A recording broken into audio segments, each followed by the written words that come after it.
Hariom Raji, good to see you. Congratulations on all the things happening at home. Mala pesum.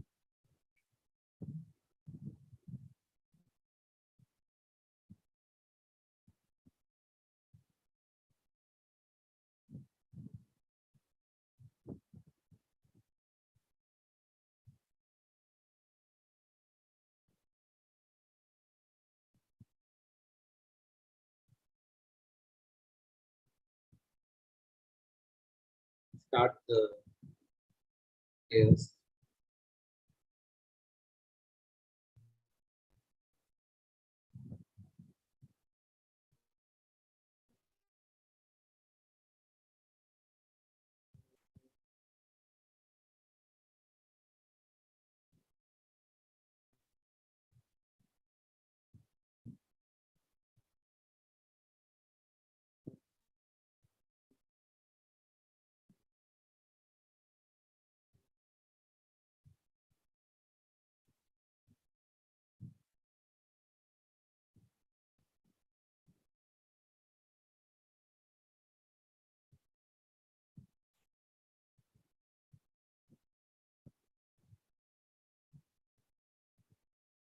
Gamya vikalpam akara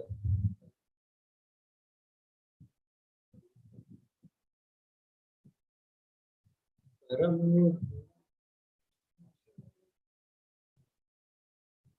hari Brahma Ganesham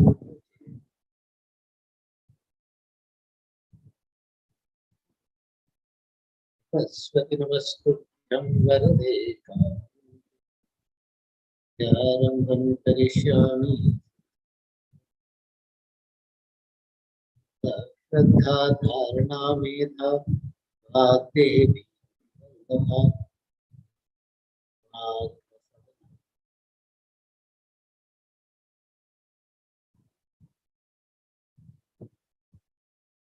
Ounavyakhya Prakatita Param Brahmatattvam Vimanam Tishtante Vasatrishikanaye Acharyendram Karakalita Chilmutram Anandamurti Padmaramam Mudavadanam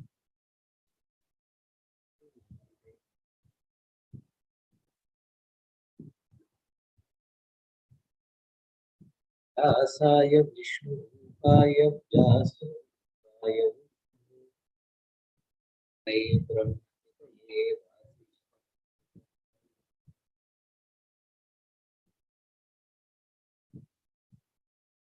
Prabrajantam Anupetam Apetam Yam Dvaipadi Adara Mayatayataram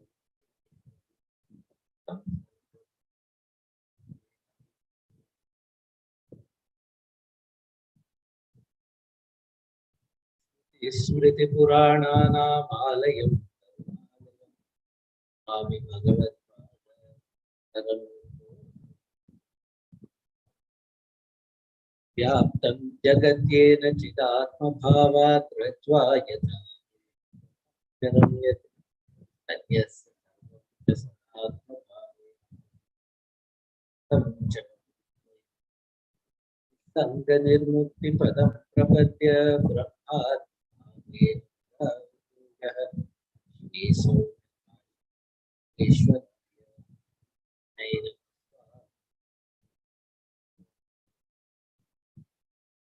Namasta Jana Kalyane Niratam Karnamayam Mamichayam Dev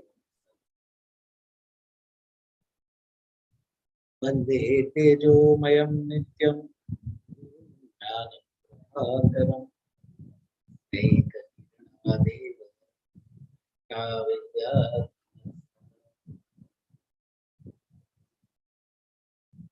Janmatyasya yatonvayaditarataschatheshvapignaswarat Ede Brahma Hridayadi Kavaye Yatsudaya Tejo Varimridam Yatha Vinimayo Yatra Trisargo Mrisha स्वेन सदा सत्यम धर्म प्रोचित कैटवोत्र परमो निर्मत्सराणां सदा वेद्यं वास्तवमत्र वस्तु तावत्रयो श्रीमद्भागवते महामुनिकृते किंवा परैरीश्वरः ततो जगत्ते प्रकृति तक्ष्य निगमकल्पतरोर्गलितं फलं शुकमुखात् अमृतद्रवसंयुतं ततः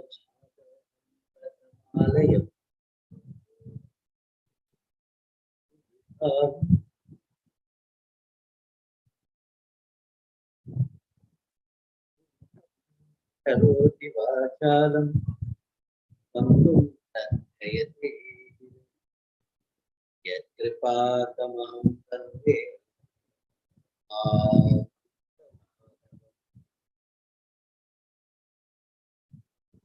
ब्रह्मा वरुणेन्द्ररुद्रमरुतः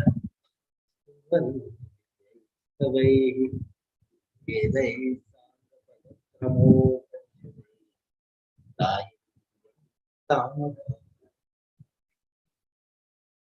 ध्यानावस्थित तद्गतेन मनसि यं योगिनो यस्यान्तं सुरासुरगणा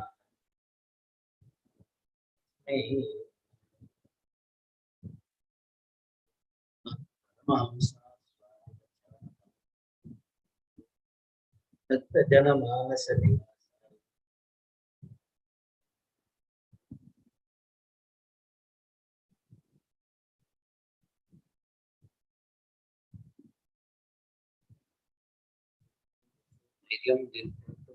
अजाड्यं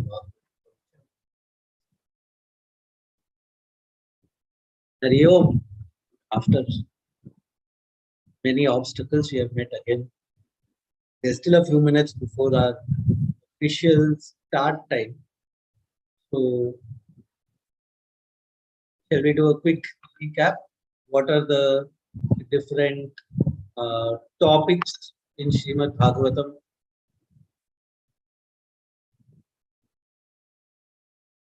The first skanda we saw was Adhikari, qualities of the leader. Then Sadhana, the way to practice in order to attain the. Then this canto which we are studying right now is called Sarga, creation.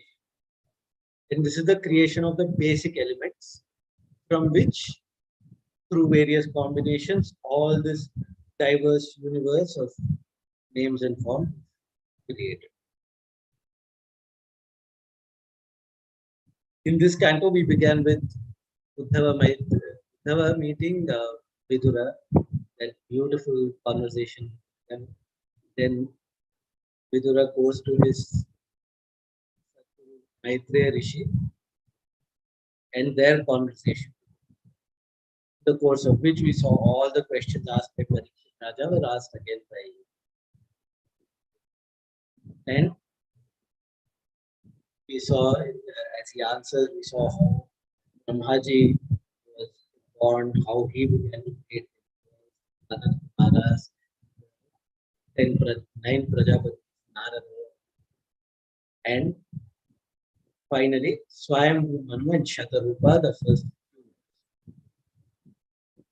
From there, we saw how the earth, which had been created for the humans to live on, had been taken away by a demon named Hiranyaksha. Bhagavan took Varaha Avatara, defeated Hiranyaksha, rescued the earth. Hiranyaksha's backstory. Hiranyaksha, Hiranyakashipu, and other Daityas were born for the Devatas. We saw also the story of Sanat Kumaras visiting Bhagavan, the story with Jaya Vijaya. They blocked the Kumaras, and so the first to become Asuras for lifetimes. First was as Hiranyaksha, Hiranyakashipu. Second as Ravana and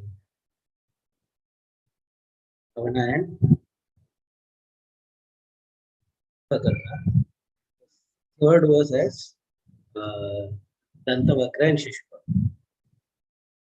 Anyway, that will come further. Now we return to Swayambhuman. So they had been nicely settled and started having children. They had 5 children. So the story of this canto and the next cantos after this mainly follows the life stories of these 5 children of Swayambhu.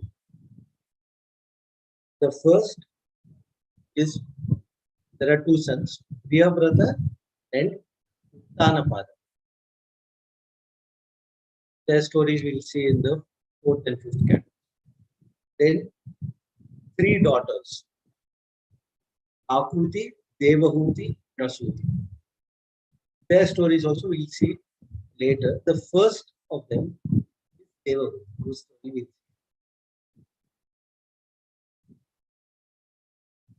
The name Devahuti itself is very good. That's why she is given precedence. I don't know if she's the oldest or, but her life, the kind of person she was, puts her at the top of the list. The name Devahuti. Huti means to sacrifice. We give ahuti, that is sacrifice. Also to call out to Bhagavan. So her whole life, she gave the best of herself to Bhagavan and was always seeking the Lord in various ways. Devahuti is a person who's total surrender, always accepting of circumstance, following her heart, and seeking Bhagavan in all situations. After all, her parents, Swayambhu Manu and Shataru, were great Bhagavatas themselves. Some of you may not be aware of this, but in Tulsi Ramayana, Tulsidas ji says that Swayambhu Manu and Shatarupa were the ones who were later reborn as Dasharatha and Kaushalya. So such great.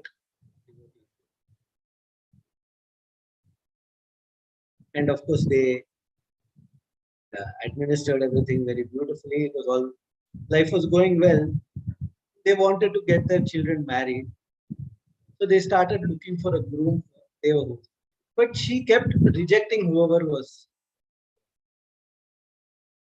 So when the girl is refusing to get married, what do the parents do?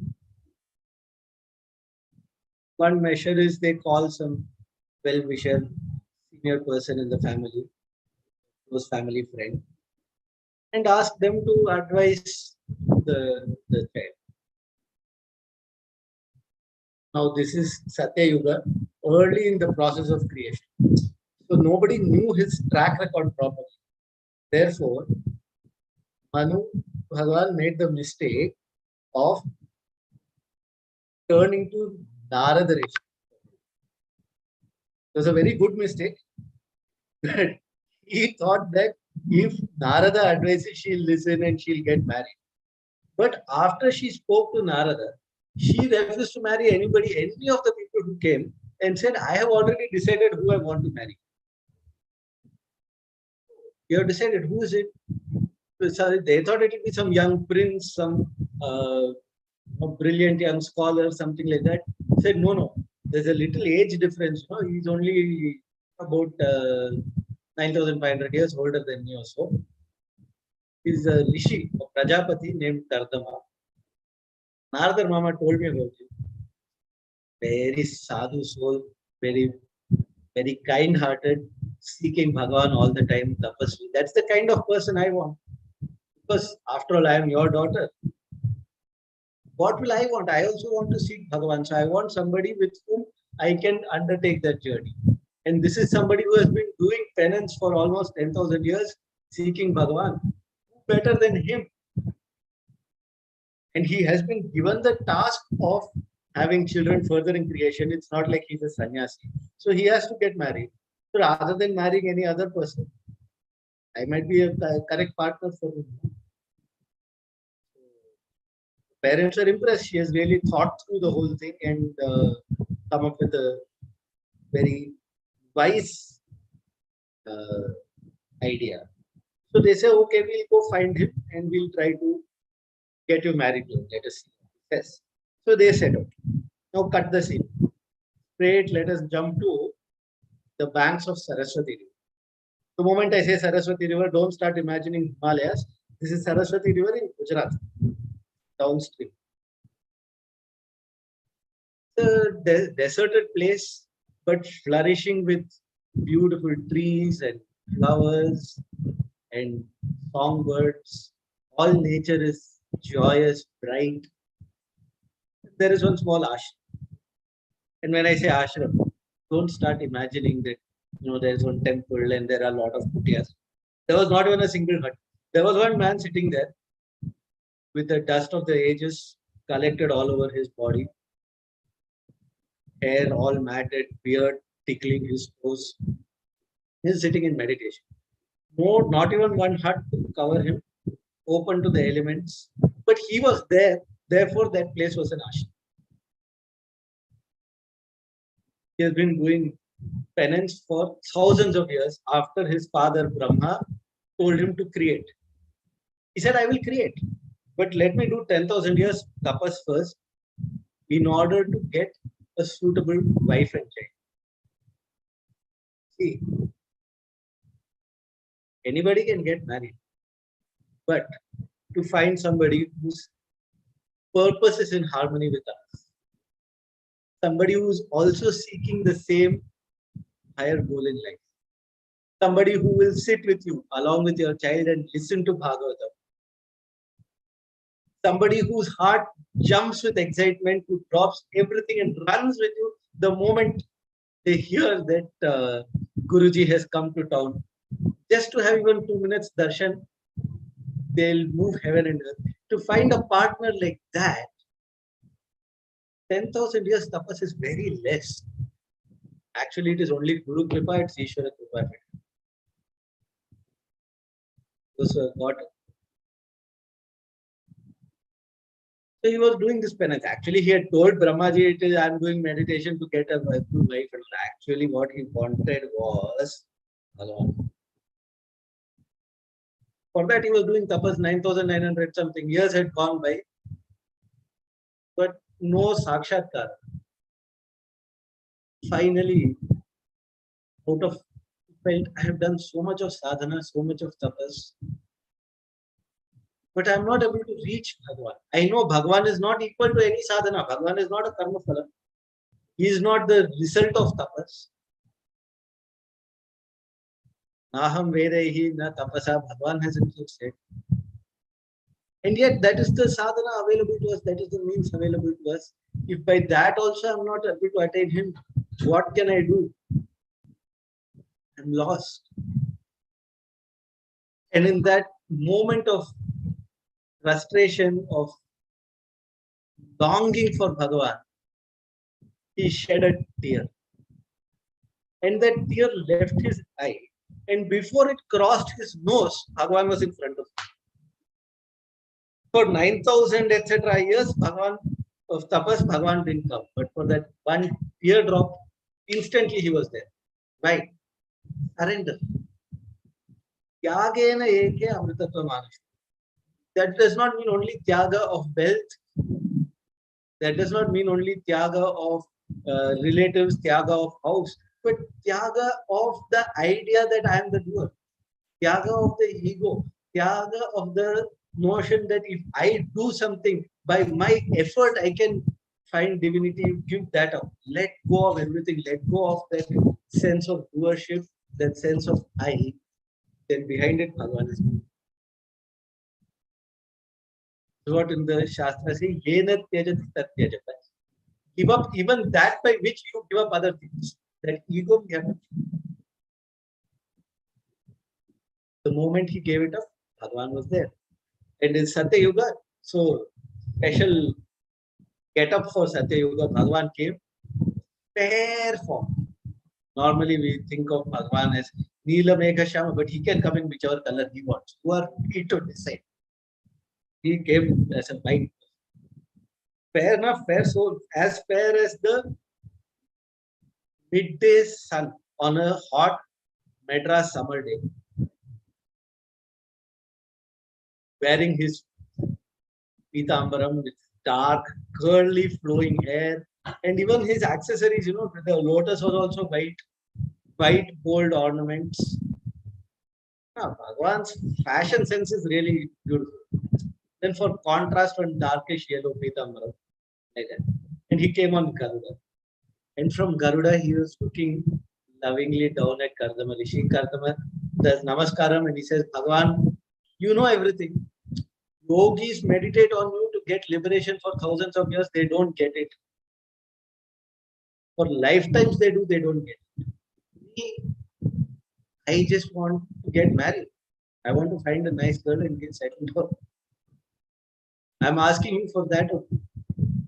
But in your compassion, you have come and you're here to give blessing. That is your anugrah. So Bhagavan, now I have been instructed to do this work of creation. So please, can you help me to find a suitable bride? Bhagavan said, I have done that long ago. Already I have said, I have seen the girl. She's on the way here. Don't worry. Because what is that Bhagavan who has to be asked? Bhagavan is Bhagavan when he thinks of every need of every jiva beforehand and makes arrangement for it before that jiva even thinks. Kardama says, but I have one request, Bhagavan. This I am doing for my father as Pitra Runa. I am going to have children. Okay. But what I want for myself, I want to just revel in that experience. So, once the children are born, I will take sannyasa and go. I want your permission. Bhagavan said, no problem. But then Bhagavan thought, if this guy takes sannyasa and goes, who will take care of his family? So Bhagavan said, okay, you go, but I will be born as your son. So I will take care on your behalf. Compassion. So like that, the discussion over, he does namaskaram again, and Bhagavan turns and goes. He doesn't fade away. He turns and shows the beauty of his back also. His flowing hair, his shoulders. Flies away. Kardama goes back to meditation. This time he is just reliving that moment of Bhagavan. Out of love for Kardama, one tear had fallen from Bhagavan's eye. That tear became a lake. That lake is known as Bindu Saras. It is there in Gujarat as a Tirtha Kshetra. Those who enjoy traveling to Tirtha Kshetras can go there and bathe. It could be as purifying as Ganga Snan. Now he is doing his meditation. After some time, Swayambhu Manu, Shatarupa, and Devahuti come there in their chariot. They talk to Kardama Rishi, offer their daughter in marriage. He gladly accepts. And this is the first ever wedding. Not a huge elaborate affair. No Nichyadartham. No Kashi Yatra. Oh, not even one Homa. Only Pani Grahan. He takes the daughter's hand, gives it in Kardama Rishi's hand, and they are married. Kalyanam over. And then they take their leave of the daughter and they go away. Now, what happens immediately after the marriage? Not first night. What happened immediately after the marriage is Kardama Rishi started meditating again. What did Devahuti do? She was very happy. She also started. And out of love for him, out of appreciation, every now and then she would go and dust him off, or bring some water in the Kamandanu and keep it, bring some fresh flowers and make the room nice. She built one hut also.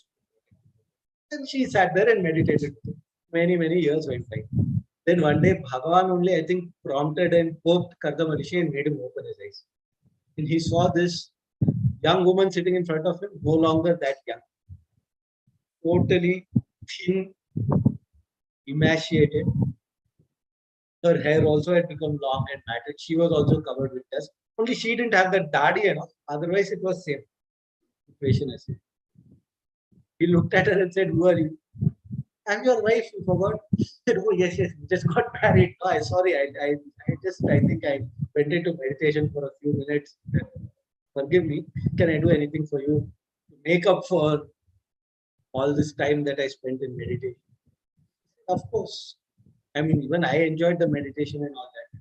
But there's one desire which is still there in me. I want to have a child. That desire I'm not able to let go."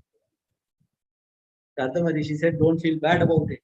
That desire is there because it is Bhagavan's desire, not because it's yours. Whatever desires are there of your own, you have already given. Whatever is left is Bhagavan.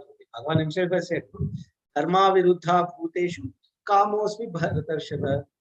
So those people who are living the path of dharma, living the path of total love and bhakti, if a desire arises in their heart, that desire itself is Bhagavan.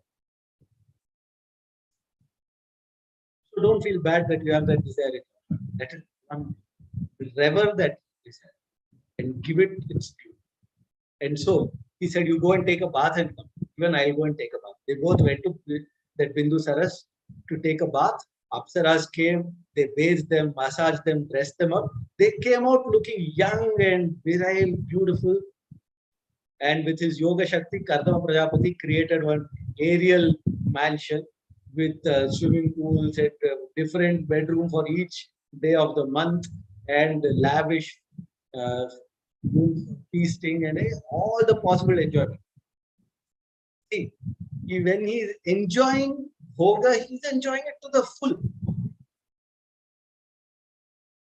Like Mitrananji says, when you chew your chewing gum, chew it till the flavor is completely gone, then you can spit it out and don't think about it ever again. Like that, Kardama Prajapati enjoyed, and they had many children, all daughters. No problem. Because Bhagavan takes female avatar also. But whenever Bhagavan takes avatar, he tells the parents, whether it was Rama or Krishna, they was born with the Chaturpuja form, and the parents immediately knew that this is Bhagavan, and only after that he took the particular avatar form. Right? Because Matra Devo Bhava, Pitru Devo Bhava. Bhagavan is setting an example. But here none of the daughters did that, so it can't be Bhagavan's avatar. He said, "This Bhagavan is not coming at all. I am supposed to wait till he comes." "How long?" He said, "Enough is enough. I have done my part of the bargain. I have had children. There was no guarantee that I'll have boys. Girls are equally good." He got them all married to various rishis. He said, "Bye, I'm leaving." He got up and walked off as a fitness. Seeing the way he got up to walk itself, Devahuti knew this guy is getting ready to leave. He's not going to come back. So he ran. And she said, "I don't want to stop you, but what about me? How to take care of me? See, I can, my father is the king of the universe. I can go to him. My father-in-law, Brahmaji, is the creator of the universe. I can go to him. But that will give you a bad name. That you abandoned your family and then I had to go back to my father's house, or I had to go to my father-in-law and he had to take care of me. That will give you a bad name. No, I don't want that. So you provide some means, somebody, some. Why can't you take a job? Job market is very bad. And I have no marketable skills. Only thing I know is Sharanagati. Nobody pays for that. Oh, give me one son and go. Very okay. So they have a child. They have a male child, that is Bhagavan's avatar. The name is given Kapil. Fair with thick, lustrous, curly hair. And very handsome. Kardama Prajapati stayed for a few to enjoy the Bala Leelas. Then one day he went to Kapila Bhagavan and said, "I will take your leave now, Bhagavan. You had given me the permission." Bhagavan said, "Yes, go. You see the beauty. Bhagavan is there outside in front of him as avatar. Yet he wants to go right to experience Bhagavan inside. Because if I stay here, my experience remains external. My experience remains dependent on one particular form. My experience remains limited. I want to see you in all forms. I want to see all forms in you. And I don't want to get attached to any one form. However beautiful, however divine. Bhagavan says, go and be blessed. And Kardama goes and lives out his days in joy, traveling around, giving peace, giving joy, soothing the hearts of every creature that saw him. One day that body dropped away, that's all. Nothing remarkable. End of that story. Devahuti. Kapila Bhagavan is now a teenager. He's sitting in meditation after doing all his housework for the day. Devahuti comes. Now see, this is the beginning of Kapila Gita. This is a very vast text that is usually taken by itself. And it's very well worth studying. Those who would like to study it should listen to Guruji's talks on the subject. They're very beautiful, available as a book also. Anyway, now we'll just see the very essence, highlight. Okay? So Mother Devahuti goes, Devahuti Ruvacha. Nirvinna nitaram bhuman asadindriya tarshanat yena sambhavya manena prapannandham tamah prabho. Yes, I'm tired, exhausted. Exhausted. I did all the work. I've been taking such good care of you. Did I forget something that you had to do? Why are you tired? Shall I massage your hands and feet? He says, no, I'm not physically tired like that. I am tired of catering to the each and every demand of my senses. Asad Indriya Tarshana. Tarshana, Krishna, the demands of the Indriya, which are Asat. Asat in that they only demand the things which are other than Sat, other than Atma. They only demand outside, fleeting, coming and going experiences which don't last. And their demands are endless, constant. The moment you satisfy one, the next 5 are ready. And so I've been running all my life. I had a father like Swayambhu Manu. I could have got anything. What did I got married? Okay, I got married to a great Rishi. Did I ask him to take me to Bhagavan? No. I asked him for children, for pleasures. In this process of catering to the senses, I've lost myself. And so, Andham Tamaha, I am in total darkness and I've had enough. So now you have come to me like the son of yoga. And so, Tamtva Gataham Sharanam Sharanyam Swabhritya Samsara Taro Putharam Jignasayaham Prakte Purushasya Namami Sadharma Vidam Varishtam. I have come to take a refuge in you because you are the one who is Sharanya, the one deserving of, capable of giving refuge, the one that everyone should take refuge.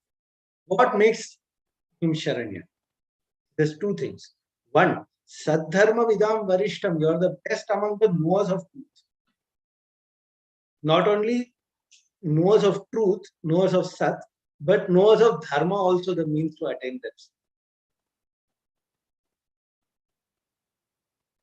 And not just that you know and you have realized, and then you are remaining, abiding in that realization. And anybody who comes and asks you, you say, Are, you are Brahman only. You don't have any problems. And I refuse to recognize even that this is all Maya. So therefore, I refuse to recognize that your problems are real or that you as an individual are real. No, you don't remain in Samadhi. You are interacting at my level out of compassion for me. And you are here to help me. Swabhritya samsara taro kutharam, you are capable of teaching and guiding others also to come out of samsara. See, this phrase is very beautiful. Huh? In Gita 15th chapter, we know the famous example of the image of samsara as a tree, right? Ashwatthaменam suvirudhamunam moolam asanga shastrena dridena chukva tatah param tad parimargitam. right? So that samsara is like a tree with its roots in the higher, its leaves and branches in the lower. And that tree of samsara has so many branches, so many leaves, so many fruits in the form of all our world of action and reaction. And Krishna says you have to chop that from the very base. You have to cut it off from the root. With a weapon, for that you need an instrument, a weapon. What weapon do you use? He says an axe. And that axe is asanga shastra. Asanga means what? Sanga rahityam, right? The absence of attachment. So detachment. Vairagya is the weapon with which you cut off samsara. If that was the case, none of us have any chance of being liberated. Because if we have to strike at our vasanas with our vairagya, the vasanas are hard like diamond. What Krishna Premananda calls Vajra Maudhyam. And that axe, our vairagya, is soft like butter. Nothing is only vairagya will go, it will melt away. Nothing will happen to our vasana. Therefore, appropriate to us, we have to reinterpret. Bhagavatam has given in its compassion, see such a beautiful way of saying asanga can mean sangarahityam, can mean vairagya, no doubt. But there's one more meaning. Sangaha nasti yasya sa asanga. The one who has gone beyond all attachment, that yogi, that master, that jnani, that sadguru is your weapon. Surrender to the guru will cut off your samsara.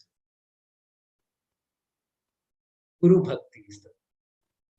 And so they see, Svabhritya samsara taroho kutaram. You are the axe to cut off the tree of samsara for your servants, your devotees. Bhritya, not just devotee, but the one who does what the teacher instructs. The real Shishya. How? We'll come to how. For that, Kapila Bhagavan will tell us. Shri Bhagavan Vacha.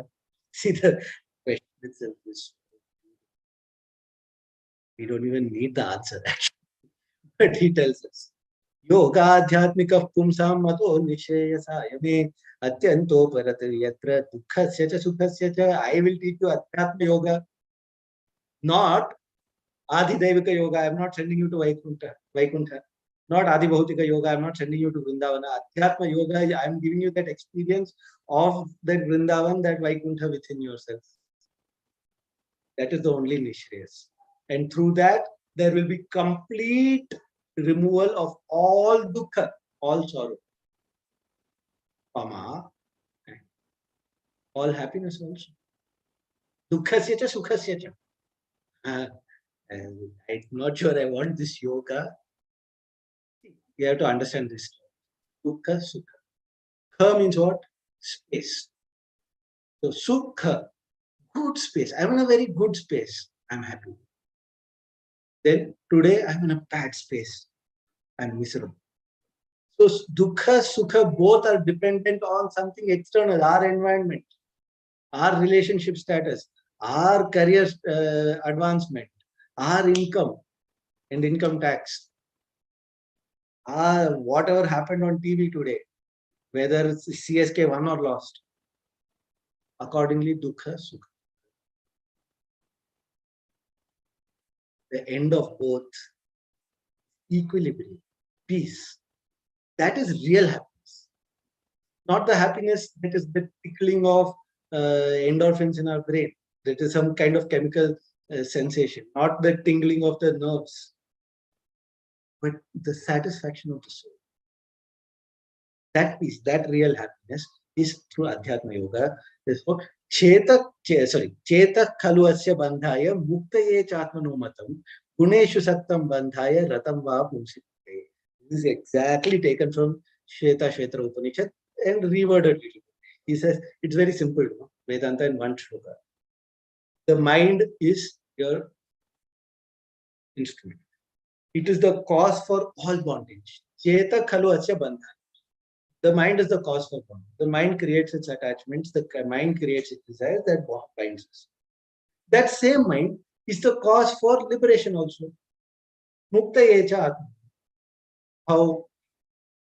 Which mind is the cause for bondage? Which mind is the cause for liberation? The mind which gets saktam, which gets sucked into saktam, which gets attached to, which gets bound up in guna, all the objects of the world. Everything that is born of three gunas, whatever it is, whether it is as subtle as philosophy or as gross as sense enjoyment, but the mind that gets caught there is the mind that gets bound. The mind that causes freedom is the mind that ratam, that revels in pumsi. Aham mamabhimanotaihi kamalobhadi virmalaihi vitam yada manashuddham adukham asukham samam. The mind that is free from I and mine and the desires and the greed and all the other limitations that are created by that ego and egocentric desires, when all that is washed away, mind is cleaned of all, the mind goes beyond all that, vitam, then that mind is shuddham, it is pure, then it is free from dukkha and sukha. Why? Because no situation, the situation is always neutral. What is su or do, what is good or bad about it, is only our reaction to it, our perception.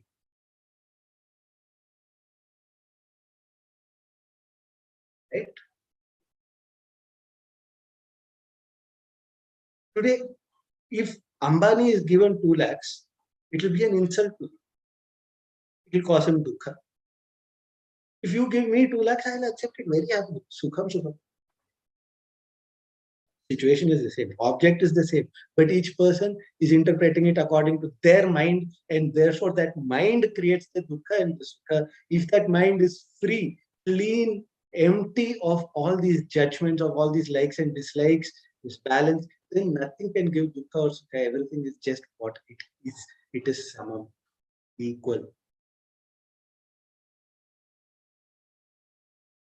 This is a nice philosophy about talk something practical. Okay. I'll tell you the practical way to reach this. Prasangam ajaram pasham atmana kavayo viduhu saeva sadhu shukto mokshadvaram apam. As you get attached to all these things, that is like pasha, that's like the noose for the soul.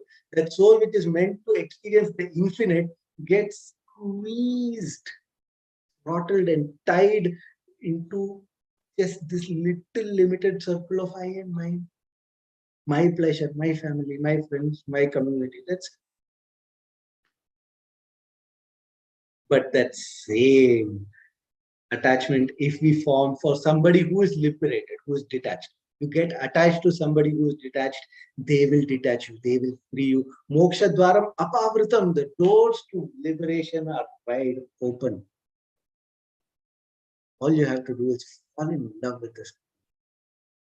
Fall in love with satsang. It doesn't have to be the individual, but fall in love with satsang. Fall in love with these ideas. Fall in love with devotion. Fall in love with the Shastra. Fall in love with the one who teaches that Shastra. That opens up. Who is such a sadhu? How do we identify? Because so many fake babas are there. You will know certain qualities. Titikshavaha. They have titiksha. They, whatever they do, they don't get you, they will not get upset. They're able to take all situations in their stride without getting angry, upset, excited, and karunikaha, very compassionate, forgiving. Suhrida sarva dehinam, the well-wisher of all beings. Ajata shatravaha, who have no enmity towards anybody. Nobody can have enmity towards them also. Like Narada. Even Kamsa, Ravana, all these people, none of them had enmity towards Narada. They had enmity with Bhagavan, but not with Narada. Ajata Shakti. Shanta, ever peaceful, whatever you do, Narayana, Narayana. These are sadhus, they are the ornament of this world, Sadhu Bhushan. What happens to satsang? How does that satsang create liberation? This kada and all don't just tell that. Just satsang, then you will be liberated. This seems very self-serving, a way to make us come for the Bhagavatam class. No, it's not like there's a logic. Satam prasangat mama virya samvido bhavanti hritkarna rasayana katha. In satsang, there is Bhagavad Katha. Glories of Bhagavan are discussed, whether as Nirguna or as Samguna. These beautiful ideas are shared. The ideas are such, Hrit Karna Rasayana. Rasayana, that which brings rasa, which brings joy to the ears, to the heart. But Rasayana also means chemical, no? That which causes a reaction, that which causes a transformation. That is satsang.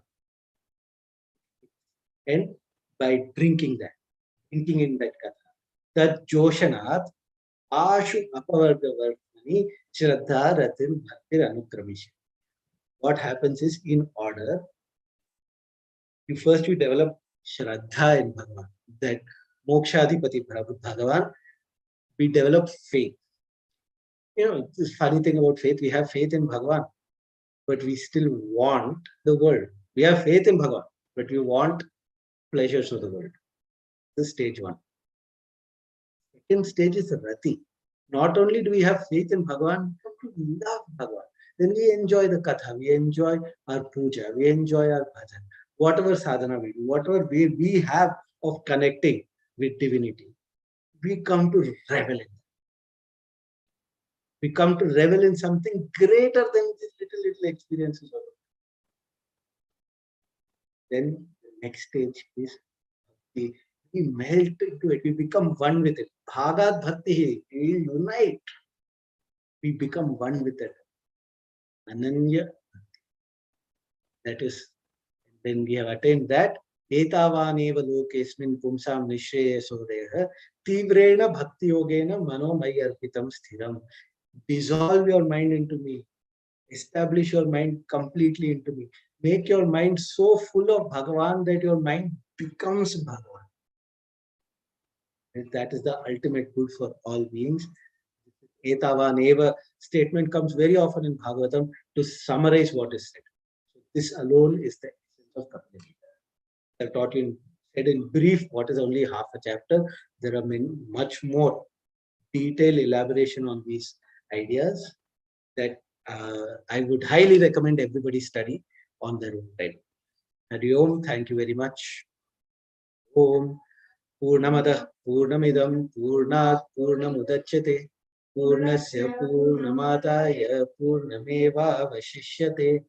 Om Shanti Shanti Shanti. Hari Om Shri Namah. Hari Om. Yuntah Pravishya Mama Vacham Mam Prasuttam Sanjeevayatyakhila Shakti-dharastamna Nyanshcha Hasta Charana Shravanattvagati Pranan Namo Bhagavate Purushaya Tuksham Ayena Vacha Manasendriye Va Buddhyatmana Va Prakrite Svabhavat Karomi Yatyat Sakalam Parasmai Narayanayeti Samprayami. Hare Rama Rama Rama Hare Hare Krishna Krishna Krishna Hare Hare. Gopika Jeevana Smaranam Govinda. Thank you all very much. Namaskaram to everybody. Hari Om.